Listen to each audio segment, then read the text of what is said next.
Olá a todos. Hoje eu gostaria de quebrar mais uma base. Eu já fiz 3 vídeos sobre anarcocapitalismo. Teve vários anarcocapitalistas aqui que vieram me xingar, etc. Eu não sei anarcocapitalismo, eu não li o suficiente. Eu quero falar para eles que eu não li nada sobre anarcocapitalismo. Eu sou um cara da prática. Eu sou um cara que viajou o Brasil inteiro, que fez negócios no Brasil inteiro e fora do Brasil. E eu tenho prática, eu não tenho o conhecimento de cardápio. Eu vou num lugar, eu peço a comida, eu como, eu não fico lendo cardápio, ok? Tem pessoas que leem cardápio e falam assim, nossa, agora eu matei minha fome. Eu li um cardápio que tinha um bolo de chocolate, frango, etc. Eu não sou o cara que lê o cardápio, eu sou o cara que come o bolo de chocolate e come o frango, ok? Sou o cara da prática. E as pessoas montam uma ideia assim toda num mundo idealizado, né? É uma ideologia, o anarcocapitalismo, e é uma ideologia horrorosa. Então vamos lá. Eu ainda vou fazer um vídeo explicando porque o Estado é moral, tá? Ao contrário do que os anarcocapitalistas dizem. Mas vamos lá. Primeira parte. Os anarcocapitalistas dizem o seguinte: você deixa a população vivendo, etc., sem nenhum Estado, sem nenhum poder envolvido, etc., tal. Isso vai dar tudo certo. E eu quero colocar no jogo da discussão do anarcocapitalismo uma questão. Eu fiz um caso de anarcocapitalistas de sucesso, de uma cidade anarcocapitalista de sucesso, uma coisa maravilhosa. Eu tive viajando pelo Pará muito tempo atrás, e eu sou uma pessoa que sim, que eu vou num restaurante e eu converso com as pessoas, principalmente quando eu tô longe da minha família, né? E sento para tomar cerveja, etc, tal. E eu tava conversando com um cara que era o maior fazendeiro da região, tá? O cara, assim, imagina, um desbravador da Amazônia, do Pará, né? E assim, a conversa tava muito positiva, o cara é um cara legal, e a gente tava lá tomando uma cervejinha, tal, as pessoas vão se liberando mais para conversar, tal. E eu perguntei pro cara, pô, foi difícil abrir toda essa... Nossa, tem uma fazenda gigante, né? Gigante, todo mundo conhecia o cara.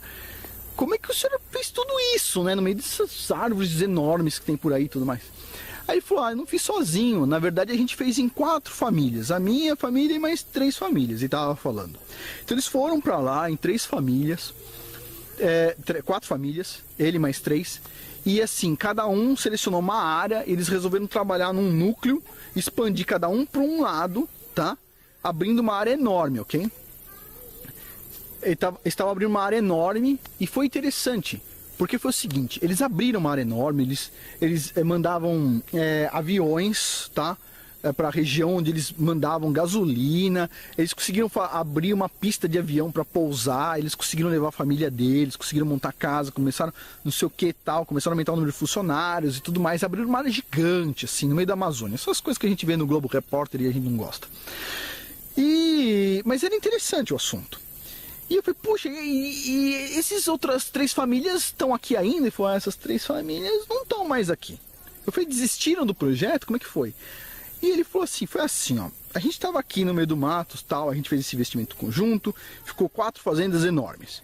Aí eu estava aqui, a gente pensa assim, olha, sabe como é que é? O ser humano, ele pode ter algum problema, né? Os meus 3 amigos dessas 3 famílias eram muito legais, mas a gente estava tendo filhos, eu pensei assim, já pensou se daqui 15 anos um desses filhos dele dá uma loucura e pensa, ao invés de eu dividir a fazenda do meu pai entre 3, 4 irmãos, que tal eu matar o meu vizinho e pegar a fazenda dele? Afinal de contas, não tinha papel, entendeu? Eles estavam abrindo a área para depois pedir para o governo depois de muitos anos, não é verdade? Então não tinha papel. Então ele pensou, já pensou se o filho de algum deles resolve fazer isso? Ou já pensou se algum amigo dele não é tão amigo e resolve, tipo assim, vou lá, mato aquele cara e pego a terra dele? Ele pensou isso, entendeu? Eu falei, cara, é verdade, já pensou? Ele falou, então, um dia à noite, eu peguei todos os funcionários, ele disse, ele foi até a fazenda dos 3 de madrugada e matou as 3 famílias. Tipo, ele falou, problema resolvido. Meu, ele fez exatamente o que ele falou que os caras podiam fazer, meu. Putz, e aí? Meu, tipo, esse cara já foi preso por outros motivos, etc, tal, pelo Estado, tá? Até eu não acredito que até por esse motivo ele também já foi preso. Imagino eu, porque esse cara fala um pouco demais. Mas a questão é o seguinte.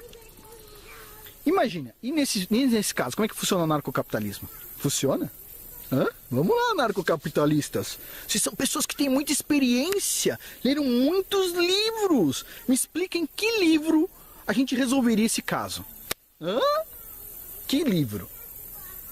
Pelo menos, vamos dizer assim, eles vão falar o seguinte para mim, mas espera aí, o Estado também não resolveu isso. Mas espera um pouquinho, o Estado não resolveu isso, mas o Estado não estava presente no lugar, no meio da Amazônia, que não tinha uma delegacia, não tinha nada ali ainda. A partir do momento que aquilo cresceu e hoje tem uma cidade, agora tem uma delegacia, tem policiais, tem um disque denúncia, tem um 191 ou 91, sei lá o que que tem, mas tem um telefone para você ligar, tem pessoas para quem recorrer, não é isso? Como é que você explica isso no anarcocapitalismo, ok? Então, um caso interessante, não é o caso de quem lê cardápio, é o caso de quem come comida, tá? Não é o caso da teoria, é o caso da prática, tá? A prática mata qualquer teoria que não faça parte da prática, ok? Basicamente é isso, minha crítica ao anarcocapitalismo, e eu tenho ainda mais um caso que eu conheci no Brasil de anarcocapitalistas malucões, ok? Por hoje é isso, muito obrigado.